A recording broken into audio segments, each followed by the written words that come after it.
basically your friends are going to help you or give you some opportunities for the first 18 months. So my plan, my strategy was just to make more friends.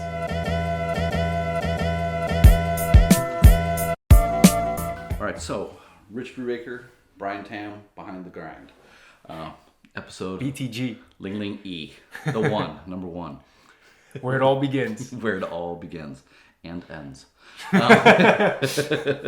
So, Brian, you want to entertain the people and introduce what the hell we're doing here and why we're on Behind the Grind, Sure. as it were? Yeah, so this is a brand new concept. We've been talking about revealing the life of an entrepreneur in China, in Shanghai, and all our struggles, all our joys, and all our lessons, and want to share with a wider audience. So this is our first chance to really chat it out. I think we've talked to each other countless times. Countless. Right? All sober. Good. All sober talks. I hide my illness. Yeah. And very sobering. But it was all, we were like, this is gold. We need to capture this. And here we are. So this is what it's all about. So introduce yourself, man. Who are you? What are you doing here? How long you been in town?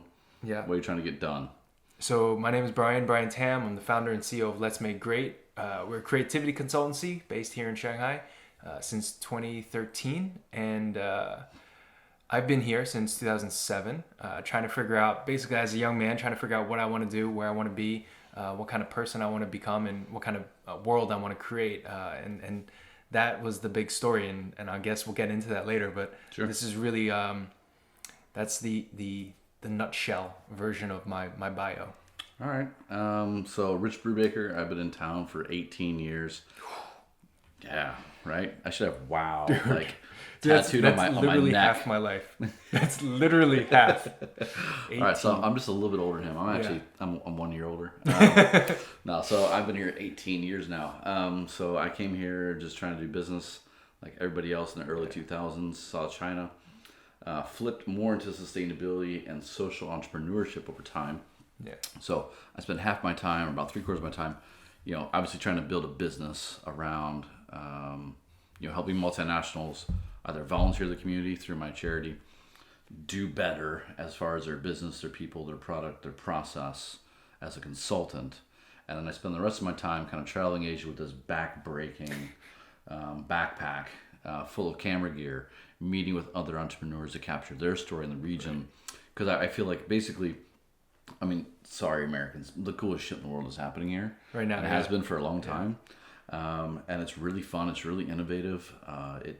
It's moving fast. It's moving fast, and the story's not being told. So I just thought, let's tell that story. And so I've been doing that for a while, and this is obviously an extension of, because we spend a lot of time on, over lunches and, dinners and whatnot, just kind of chopping it up, figuring out like, what are we seeing, what are we doing, what are we struggling with, what are we hopeful about. And so, I think it's going to be a lot of fun. Yeah. So when I first met Rich, it was under the introduction of he wears many hats. Our friend literally could not. No hair. Our friend literally could not keep track of what he's doing. So you said you've got an NGO. You're a consultant around sustainability. Yep. And you're also developing and telling this story now. Yep. Right. So and that's just a few of the hats. Yeah. So at one point I had 4 charities. I had a consulting firm. Jesus. And I had I had a sourcing company. Wow. At one time. And I started 3 of those at once. Oh, and I was teaching at SEEBS. So I had a professorship. So honestly, I was testing the Pythagorean theorem. The Pythagorean theorem. Yeah. 18 years. For about 5 years, where I had 3 offices in town, all at different sides of the city. It was quite fun. You went hard. Dude, yeah. I got hit in the face a few times. Yeah, I bet. It's good fun. So yeah, I've done a few things while I've been here. I've seen a lot. It's quite fun. So as I know you have. Yeah. So you're the China vet. You're the entrepreneur vet. You're a business vet, a sustainability vet now. Yeah, I guess. Right. I'm still here. It's amazing. Yeah. Middle of the trade war and all. But actually, I would say China's prepared me for that for a long time. We'll talk about like the pain, i.e. why we call this behind the grind. Is because in reality, I think like both of us, no matter what success or failure or whatever we've achieved, we actually kind of just enjoy the process to a point where Yeah. we just kind of shoot the shit all the time, but like how you get through it. I mean, it's painful, and we'll talk about some of those moments, I'm sure. But I think when you're going through the pain, obviously it's a different experience than when you're looking at it from the back end, going, oh wow, actually that process I learned so much. Mm-hmm. So I really want to put that out there because I think that a lot of people fail to understand how much, like, what it takes to do it right.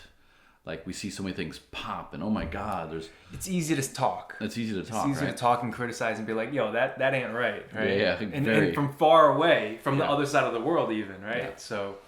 so that's kind of like why we're here. Mm-hmm.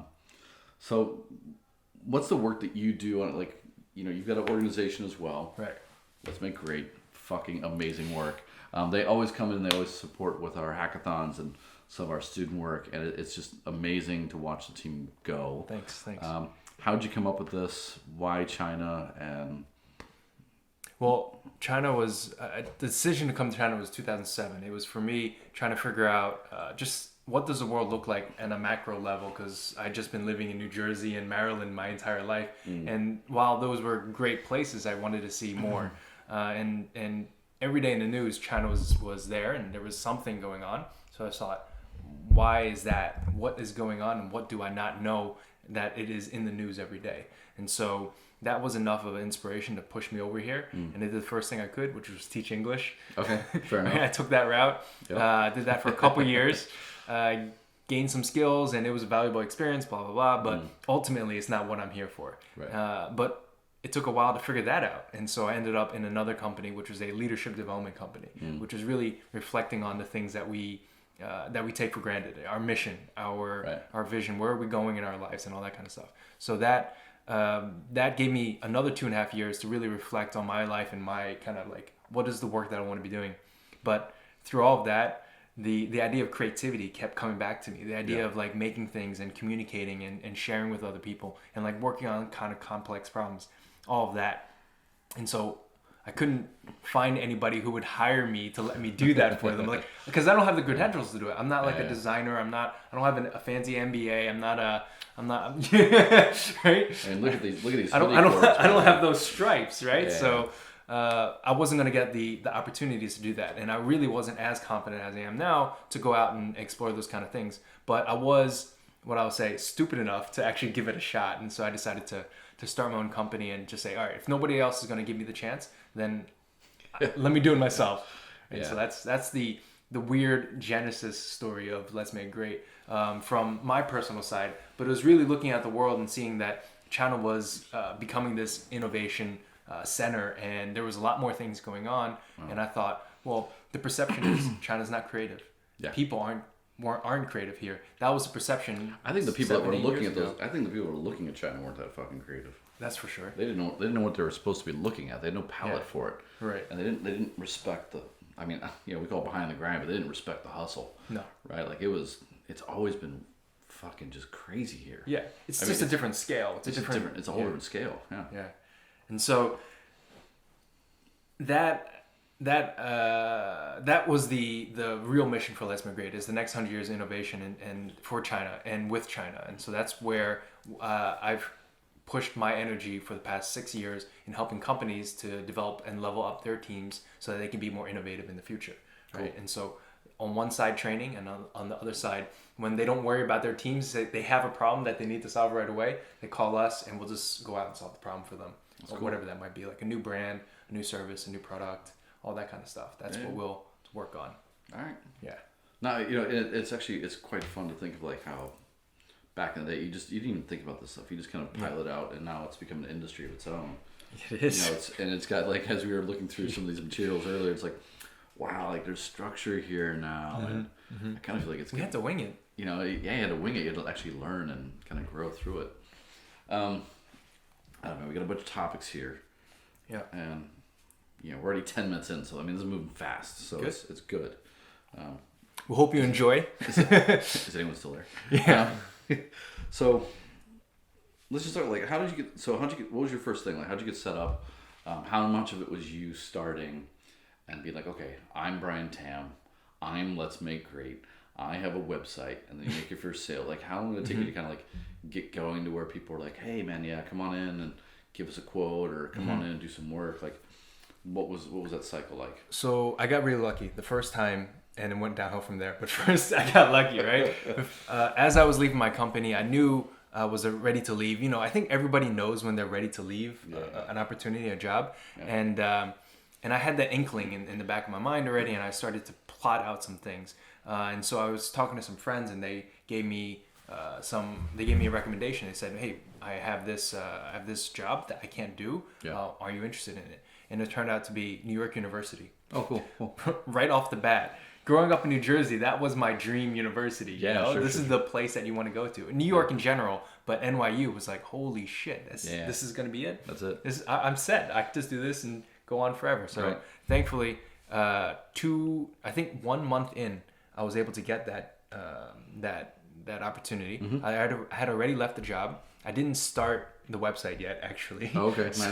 But I did find the name Let's Make Great. It was actually going to be the slogan for whatever the company was going to be. Yeah. But I thought, well, why waste it as a slogan? Why not put that up front and flip it? So that became the name, which still doesn't make sense to a lot of people. They say, let's make it great. I'm like, that's not the name. That's not it, you know? So it's intentional. Make America great. Let's make America great. I mean, it's been co-opted. Yeah.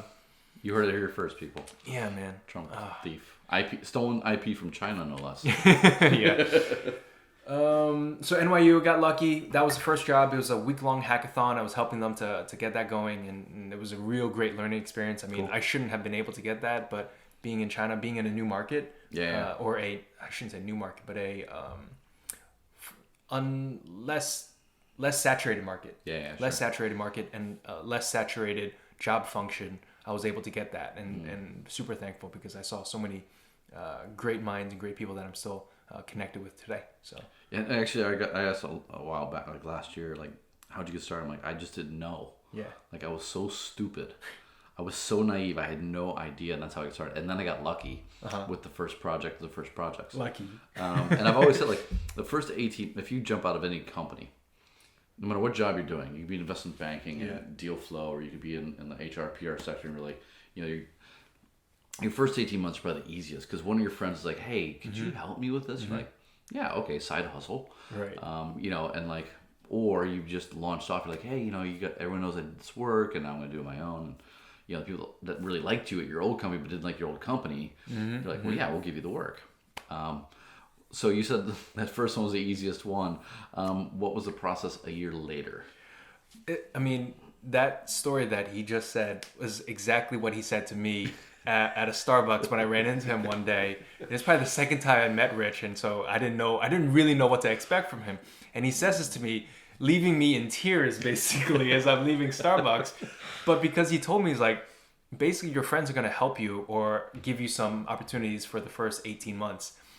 So my plan, my strategy was just to make more friends, make as many friends as possible, so that I could just, you know, keep extending that. Looking at though. Yeah, I mean it's sales 101, really, right? And so not being a natural salesperson, not being a naturally extroverted person, that was all like, all right, if that's, I'm gonna do the math, right? Inverse this, and then increase this number, the number of friends that I got, and so that was the main thing. But awesome. It was 1 year in. Basically 1 year in, I ran out of all my money still, right? Because, you know, I mean, it happens. I ran out of all my money, and I needed to end up on my friend's couch. So that was a long time of dealing with that. And it wasn't even his couch. It was his office couch. It was like this. This is a small little office, small little couch, and in the middle of nowhere, not even downtown. And thankfully, he gave me a space to post up for a little bit, until I got the next client and somewhere in between there was some semblance of cash flow. So actually, I was watching a Joe Rogan podcast. They talk about how you have to go through that process to learn how to focus. Like basically, you have all this bullshit going on. You're like, oh, I'm gonna do this, I'm gonna do that. I got this product, I got that. Yeah. But then you run out of money. Right. It's like, what can I do tomorrow to get off this couch? Right. So did you make any adjustments in that time? Did you focus at all, or were you just like, just realized you had some things to pivot on, or you just weren't getting it you weren't getting it done as you I thought mean, you should. I don't want to sound delusional, right? But there were always opportunities. That's the great thing, again, about being in this market and being in this job function 6 years ago, 6 years ago. There was demand. Whether or not I can close every job, because not being a salesperson, not being trained in this industry, not having any experience, I'm not my completion rate is going to be much lower, right? So that took a long time to figure out how to get there. And then eventually, once I was able to do that, then it was okay. But yeah, I mean, definitely. I mean, I started to look at, which were the opportunities. I have a chart in my mind, right? Which is vision and cash, right? And so, we all want to do great work that is for the vision, right? It's going to support our mission and change the world, right? But not all of that pays, right? This is the one that pays, right? And some might pay a little, some might pay, a nice chunk, but then most I'm eating this thing. Most don't pay anything, right? And they try to reward you. This is going to be good for you. I'll give you exposure. I'll give you. I just want to pick your brain for coffee. Oh, that one I still do. I enjoy the coffee, so I'll do it. But yeah, I had to learn to filter out all those fake opportunities, right? Which were the ones that are really going to be leading to a potential project down the line where there is cash. Gotcha. Cash. Actually, I really we got too much too fast in this. Let's back up. Let's talk about entrepreneurship in Asia. Or in China. What is this? What's your story then? You want to switch it up and go there? All right, sure. Because I mean, I just did a 5-minute rant. It's all good. So my story is actually pretty simple. I just try and find problems and solve them. Okay. That's all I care. Like I'm always looking negative at everything, not because I'm a negative person, because I feel like that's where the opportunity is. Okay. And whether you're in China or in Asia, if you can find the problems and you can figure out who they're hurting or who's rubbing around on that thing, well, then you can provide a solution. And that solution should hopefully provide value. And that value should hopefully bring in a value proposition. And then you should work out your business model from there. So from the sustainability perspective, from the entrepreneurship side, I started Hands On, which is a charity in Shanghai 15 years ago, actually, about 15 and a half years ago now. It was a very simple thing. It was like, I want to volunteer. There is no platform. Yeah. And you had been a part of that org before. That's all I thought about. Right. And I had volunteered with the organization. I'd never been anything but a volunteer for Hands On in San Francisco at the time. Right. So this is like in the late 90s. So I was just basically solving my own problem at that time. So I built what I call the ugliest website that was ever constructed. It was an orange background with a green logo on the front. It was just fucking ugly.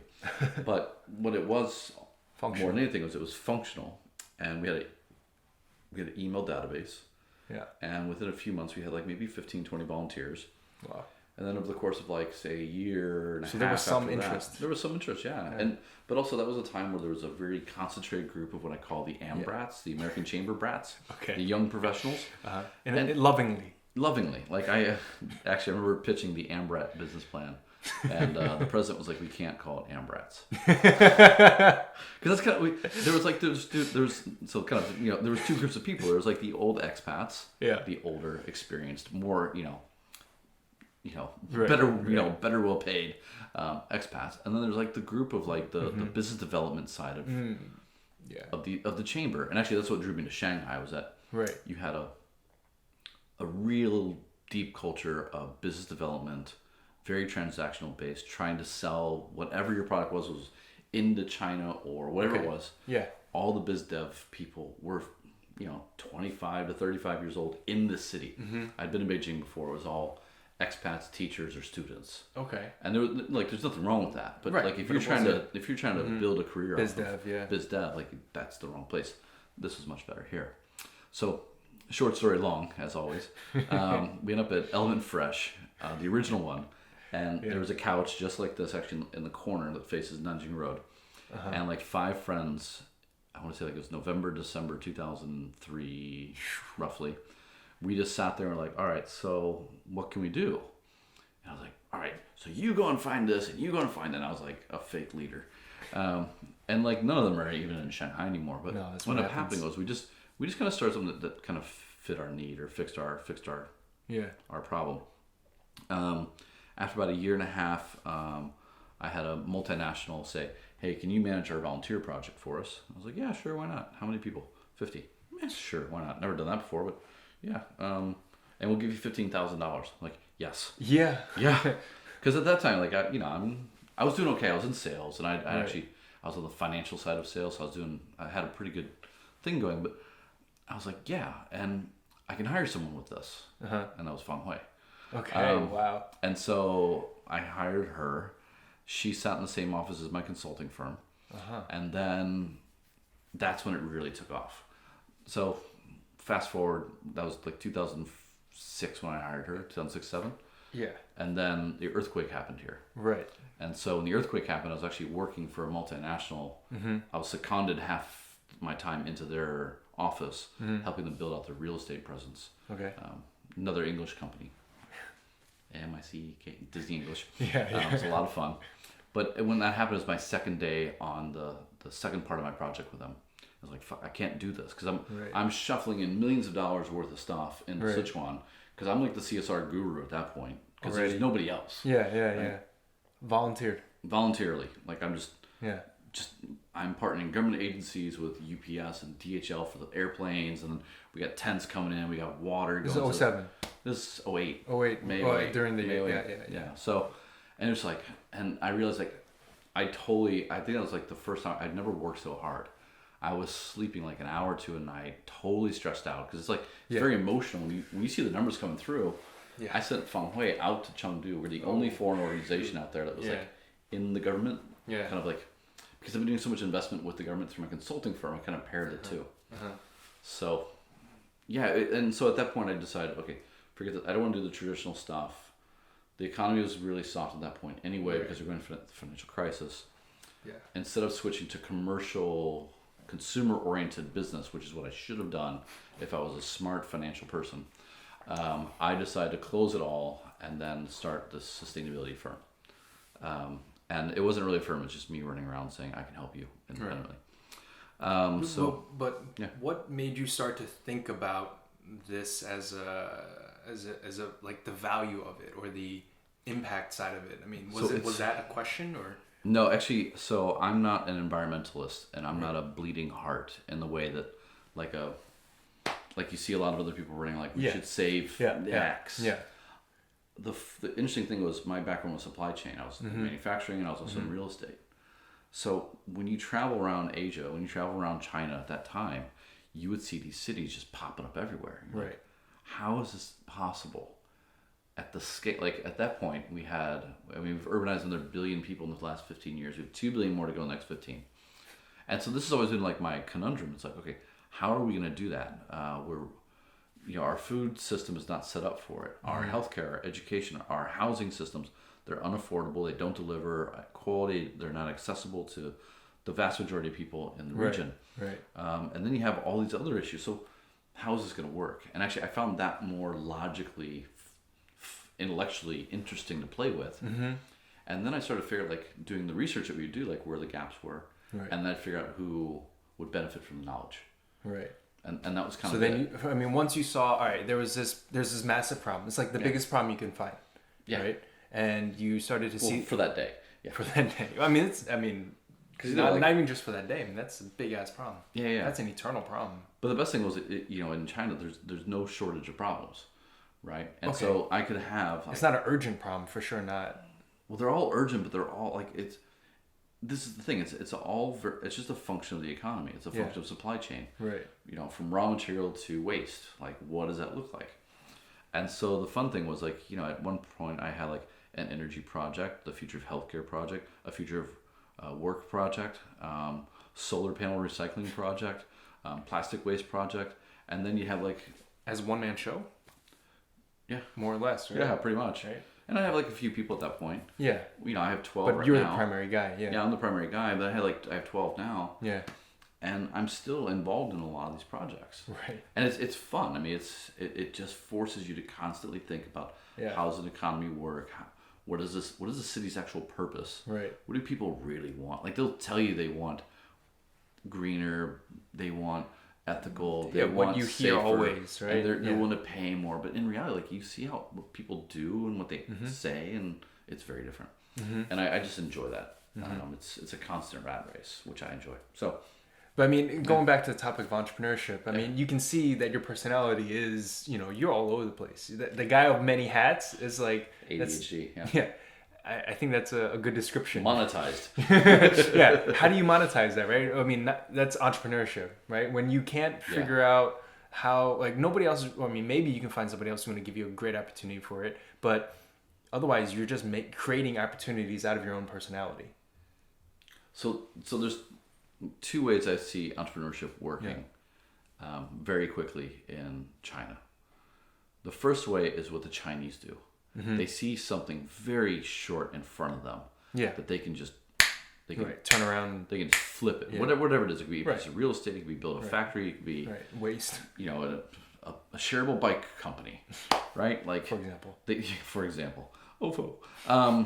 Like there's no real long-term business plan to it. It's just many times, and they'll have 3 or 4 of those things going at once, and they'll flip, and they do quite well. Right. Though I take it the other way. I'm much more long game. Right. I am definitely building a brand or a legacy of projects, of execution, teams, brands, where basically nobody knows what I do, but they all know that I've got a value. Right.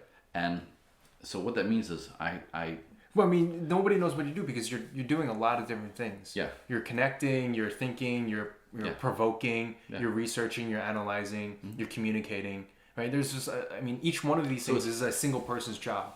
Yeah. Right, technically. And so that's where like the inefficiency of what I'm doing is a real thing. Like I'm definitely losing a lot of potential business. Right. But also I'd say that by looking at it longer term and having a vision for like these systems are things that we need to study in parallel to understand how they interact, to understand what we actually need to do. I think actually the longer term of this is like there will be a product or a portfolio of products that become very clear out of that. So actually I had a great conversation with someone who's, I won't call him a mentor, but he's definitely a good friend. Yeah. I've been trying to get him to be a formal advisor. And actually he's like, Rich, what you're doing is you have an R&D shop, you have a think tank. Right. And what you've been trying to do is build all these projects and do this as a service. But what you need to do is start doing a product. So you find this thing, you develop a product that 1 or 3 companies like. You create a whole new company, a whole new team, a whole new holding structure, and you just start spinning off all these brands. Right. Because the reality is like, when I would say I was like the future of work, the future of healthcare, the future of education, I wasn't dealing with small little unbranded companies. I was dealing with like the top 5 pharmaceuticals in the world, one of the largest ag banks in the world, the largest solar power. And you're like, how is it that I'm able to do that? Well, because I've been here for 15 years. I'm last man standing. Yeah. But also I've had so many conversations with people and they realize like, wow, okay, just hearing all the stories of the work, eventually something clicks. Right. So it's very inefficient, but the fun is like now when we have these projects, like they're really great projects. How many different relationships can you have that you can create substance from? Actually, one of the guys that I still talk to him to this day.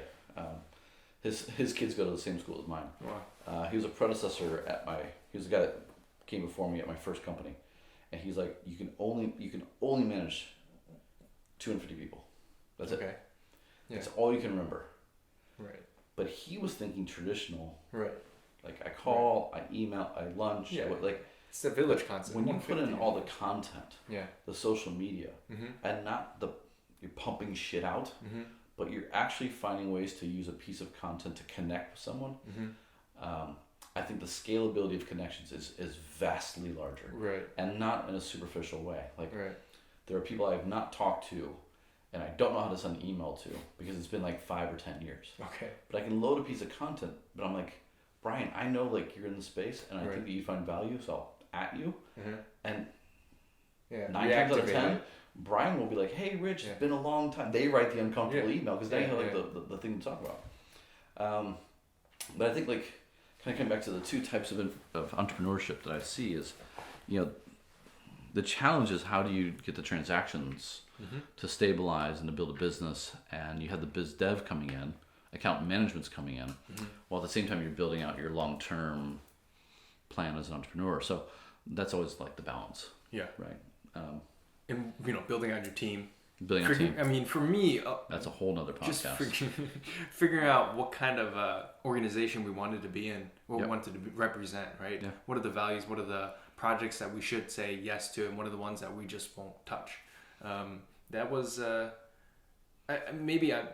I think there's a over reflection on my side, and just hearing how you're doing it, just like spinning as many plates as you can. Just like, I mean, if you spin that many plates, you just got to keep running around. I mean, you can't stop to think about like, is that spinning at the right rate? You know, you just keep running, spinning. Yeah. Some will crack, but then you just pick it up and spin it again. There was a great article a few weeks ago about how like the super smart people can spin one great plate and just do it so well that like that's their whole thing. Right. Yeah. But everyone else needs to spin a lot of plates. Okay. It's the people who think that they're super smart and need to spin one that end up, you know, with dreams shattered on the floor, you know, as it were. And I was actually like, wow, yeah, it's like that's where you hear, I think people talk about fail fast in an appropriate context. Like, look, that's not working, move on. That's not working, move on. And eventually you're going to find the thing that you're good at. Yeah. But if you're not willing to give up that thing, if you just hold on to it for too long, Right, you're spinning the wrong plate. You're spinning the wrong plate, and you don't even realize it because you're not smart enough. Right. And that's kind of cold. But I kind of feel actually like going back to the culture of entrepreneurship in China, that's the beauty of this thing. So when I came in, one of the things that I really loved about China, and what I think is true about Asia and still about China, is that you can be and do anything that you want. Yeah. And you can do 3 things at one time. Like I used to carry multiple cards, and most of the people I knew in my ecosystem carried multiple cards. And the ones that didn't had that one that folded out and had like there's 6 titles on the inside. And you're like, whoa, should I do that too? Like, you know, you're like, but if you're in the States, it's weird, right? Yeah. And I had like, it's seen as shady. It's seen as like you're double dealing or whatever. You know, you can't trust that person, right? But here, it's the norm. You're saying it's the norm. Everyone's trying different things. Yeah. One guy's in real estate, and then he'll have a factory, and then he'll have a coffee shop. Right. I think the way, you know, it makes me diversifying think of income. It's that for sure, but it's also like the Wild Wild West back in the day, right? It was where you went to remake yourself, to reimagine what you might be able to do, or and in multiple verticals, right? So that's definitely diversification is one way to put it. This is the practical side of it, but then on the other side is this reimagining. So I'll tell a really short story, but then I want to actually get into the culture of entrepreneurship here and like why it's exciting. In 3 weeks, I was on CNBC's like Monday morning Squawk Box, like the 6:30 a.m. one, right? Which is now occupied by Sean Rain or somebody else who's better at this shit than I am. The first week, I was a sustainability expert or CSR expert. The second week, I was an economist, and the third week, I was a senior economist. No. And it was Martin's song every single time. Yeah. And each time I got pinged by different people in my ecosystem. Like, Rich, it was great to see you. And I was just like, it just shows like you could just constantly remake yourself. Yeah. And you could do something totally different. And like, I remember one time I was talking about like, you know, sustainability and CSR. The next time it was about like the manufacturing economy and jobs. Right. And the third one was about rental prices and rental yields in downtown Shanghai. Right.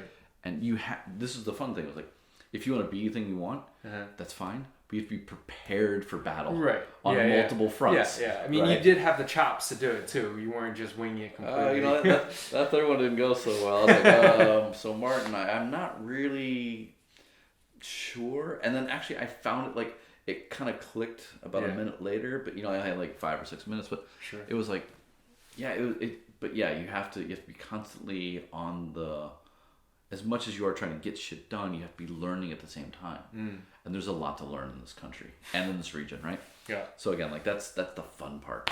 I don't know, what's it like for you? Like, how do you, this is a great place in the culture of entrepreneurship. How does that help you? How does it keep you buoyed? How does that keep you moving? Like when you're seeing all these people just bouncing around. Because there's so much action and activity here, that I think there's a lot of chances and a lot of things I could pick up. So, you know, almost always there's a request. Like every week there is something going on. There's somebody that needs your help in some way, right? And if you can figure out how to monetize that, then you know you're golden. You can just keep going. And maybe not every week is going to be the big one, but there's always somebody who needs something, right? And so I think that goes back to, you know, having a wide enough circle of friends that you have people calling you for different projects.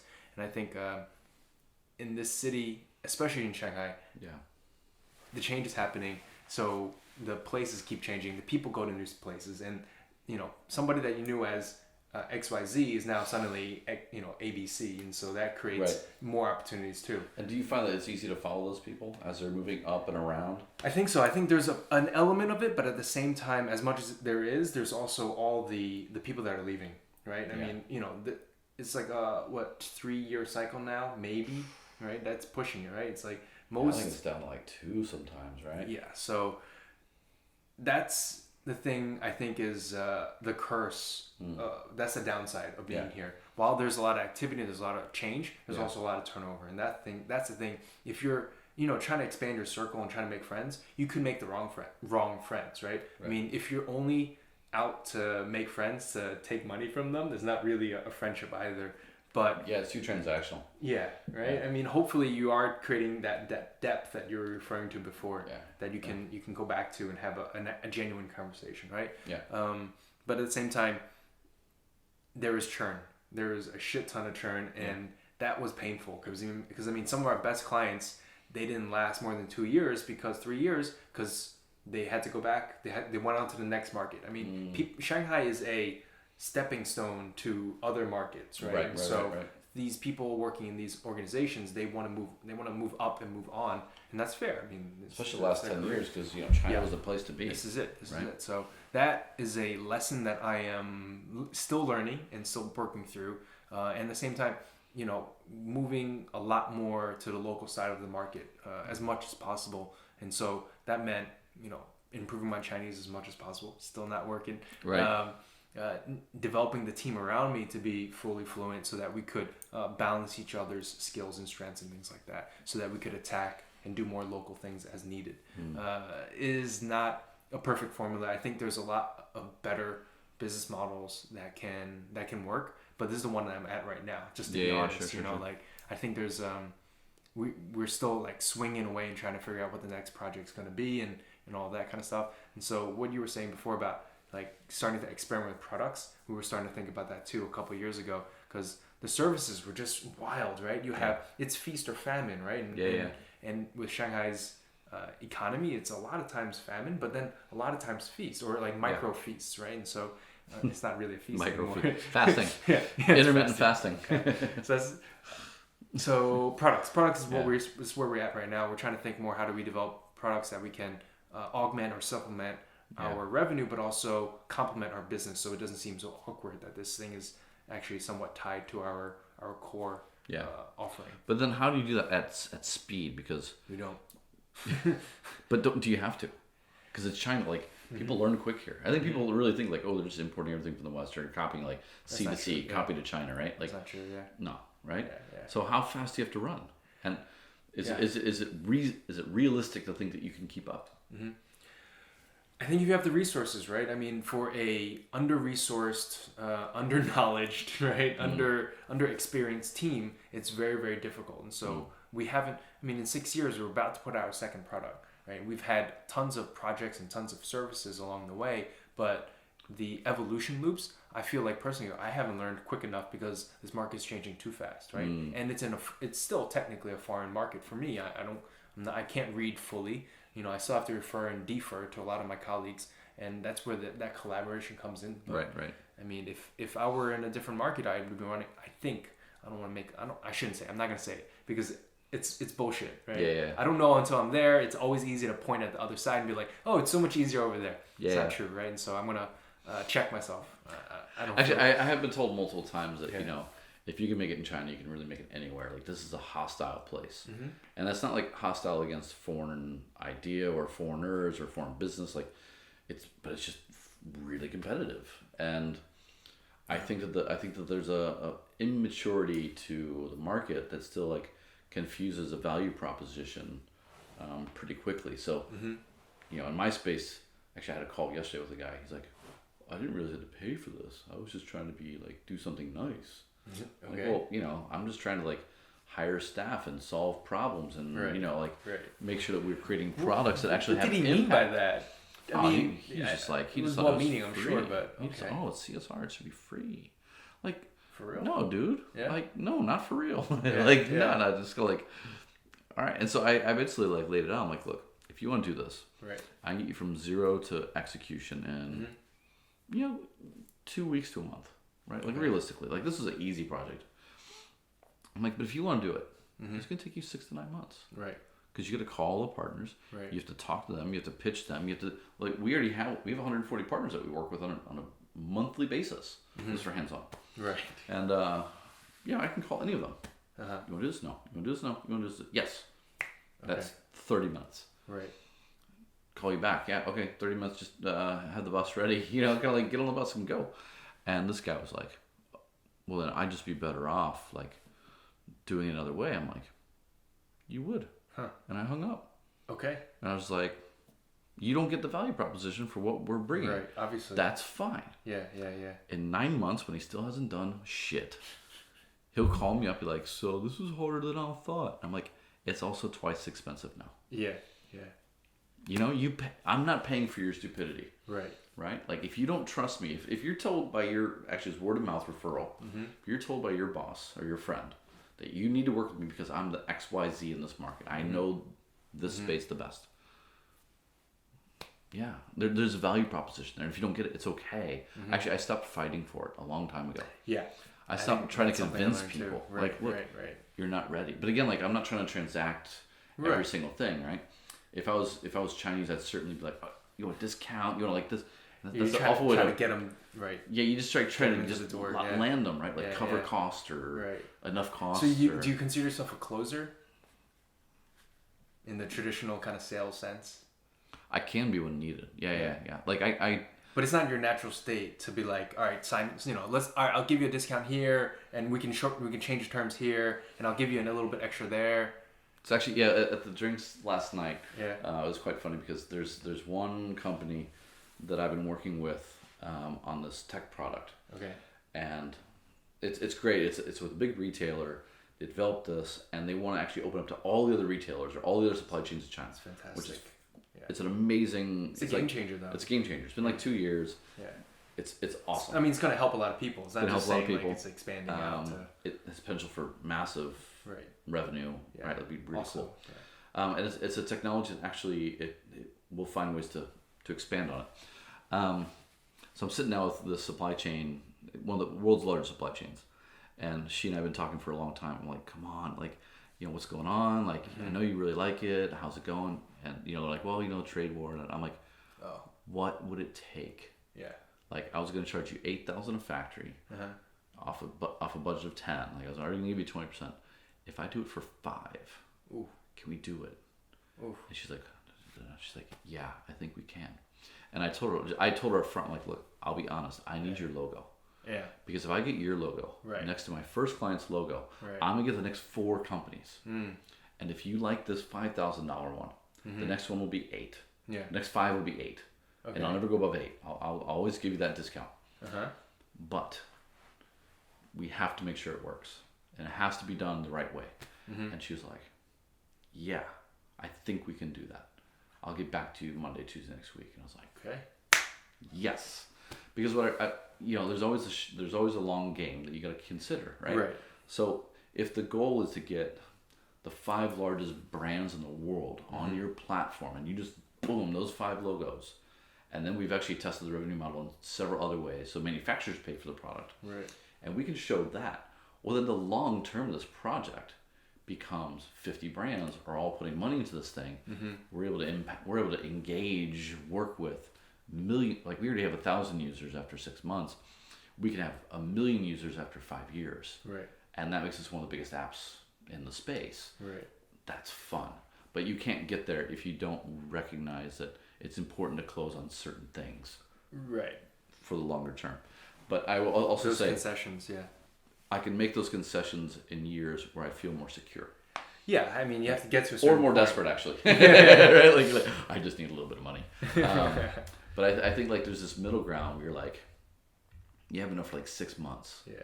And you're like, oh, yeah, I can stretch? play a little hardball. Yeah. Play a little hardball. And then you realize, like, my sales cycle's 5 months.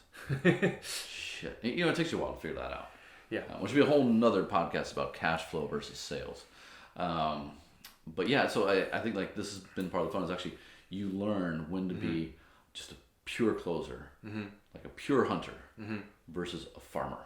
And I think every business needs both. Definitely. Right. And the hard part is when you're, when it's all on you. Yeah. Can you wear those multiple hats too, right? It's like Yeah. a personality shift. Yeah. Whereas before in the other ones, you're just using your head into a different space, right? Yeah. But in this way, you're like, all right, I don't want to be the nice guy anymore. I don't want to be your friend anymore. I want to move forward so that we can both have something later. So that's going to be a whole other podcast about how you build the organization. Yeah. Because actually, I think we've talked about this a lot, right? We focus on like the importance of a number two. I think actually one thing that I've always struggled with. Yeah. Not always, but I struggle with probably the most. Besides having a number two, is having someone who can sell your product. Totally. When you are the product. Totally. Right. Yeah. Or like when you can sit in front of someone and you can listen to them and you can work out what their problem is and you can come back with a proposal. Right. How do you train someone else to do that? Like in a timely fashion. That's fun. And then you have to build all these organizational pieces. So now we have 12 people, we have a structure, Yeah. But I'm like, we're only fucking 12 people, right? Sure. When we get to 30, we get to 50, you get to 100. I think at some point like it all actually starts to gel and those account managers become closers. Right? Because they just have to be, right? Yeah. And I have that like at hands-on, but I don't have that collective. Like Chloe. Right. She can answer the phone, she can close all day long. She's really good at it. But she can't go out and sit in front of someone and be like, oh, you have that. Oh, and I'll come up with this out of the box thing for you. I think that she could. But it's also like it's a personality thing too. Right. And how much do they want to do that kind of thing? I mean, there's a lot of learning. I mean, that's something I'm starting to learn is like my team doesn't. They're not reading the same things I'm reading. They're not watching the same things I'm reading, and they're not talking to the same people that I'm talking to. Right. And so as I'm talking and doing all these things, I'm absorbing all these different ways of thinking. Yeah. And I go out and apply it, and that's where I'm getting the results that I'm getting. Right. And I can't figure out why my team isn't getting those same results when I'm just telling them exactly what to do and how to do it. Sometimes I let them.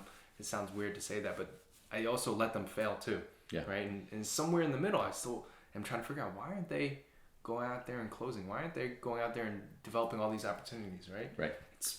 But they just don't have the personality, big thing. Second thing is the education and the experiences that we seek out. Not just education, but the things that we seek out.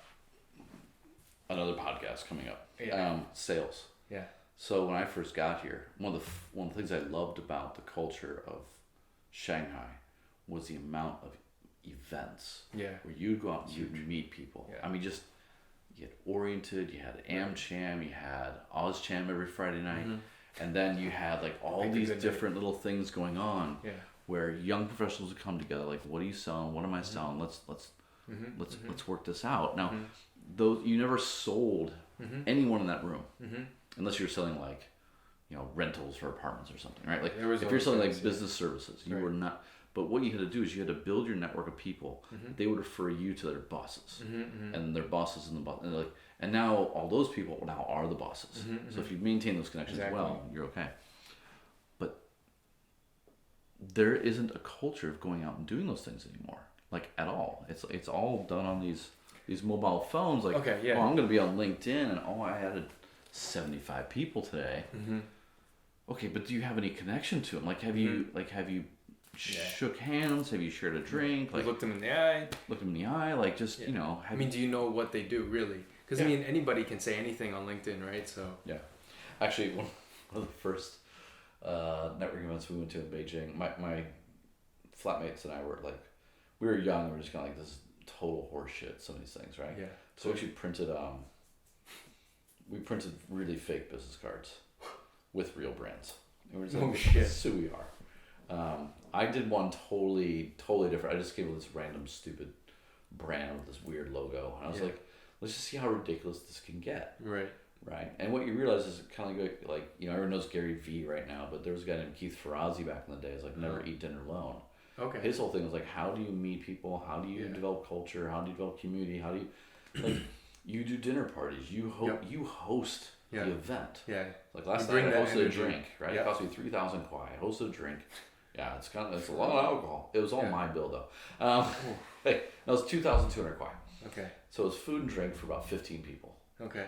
And about half of them are just a pure community of people I just love hanging out with. Yeah. Their bosses are decision makers. Uh-huh. The other half were actually like kind of decision makers. Right. And they're just everyone's having fun. Yeah. And I got 2 calls today saying, hey, we should catch up about this project. Okay. Right? Now, I do that a couple times a year, 3 times a year, right? Because budgets Pays are budgets. for itself, yeah. It needs to pay for itself. Yeah. Right? You need one deal off. But right. the other thing is, like, if you get 60 people together who are in your space, who are decision makers, and we're all talking through the challenges or like the most exciting projects, and you can't make one sale, you need a good job. You know, like you need to be paid by somebody else. Cause, and I've always felt like, you know, like I actually built Collective off of lunches in Shanghai, Hong Kong, Singapore, and then I would partner with an evening forum for young professionals just to build a community around sustainability. And every year I'd get one project in each city that would pay for all the work. Right. And it was like, yeah, there's a business here.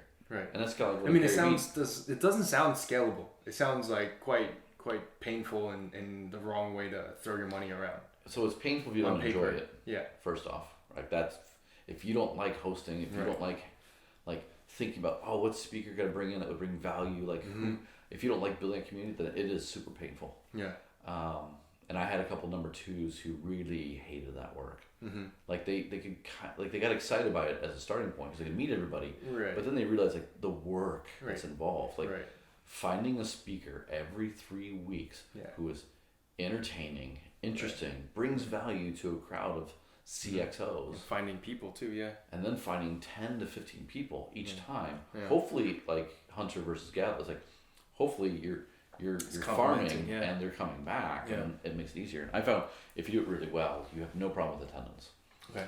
But yeah, I mean, you have to enjoy it. And I think that's actually the culture of entrepreneurship in Asia is like, you're not going to succeed if you don't like what you're doing. Like it's true here. Yeah. You just end up being an addict. Yeah. Right. Yeah. I mean, you know, there's cheap booze everywhere. There's, you know, entertainment everywhere. And so there's a lot of vices out here. And so that's becomes a much more appealing option for a lot of entrepreneurs. Yeah. Entrepreneurs. Yeah. Entrepreneurs. As it were. So yeah, man, where do we go from here? Like I think we're into about an hour here. So I think we give them a break. And we come back next Monday with another one. That was fun. Like a lot of fun. We're gonna do audio, video. We're gonna see how this goes. But basically, just behind the grind, the whole concept is that we will talk about the real shiznit behind entrepreneurship. I think it's the most amazing experience.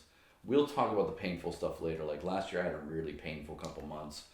Brian was like my rock, man. Like, Brian, that was some shit, man. I'm just not sure. I'm gonna close it all down. Fuck it. Like it was like one of those. But the upside here is just amazing, right? Yeah. And I'm going to spend a lot more time on the upside while maintaining respect for the challenges. And I think for me, Behind the Grind will hopefully represent that.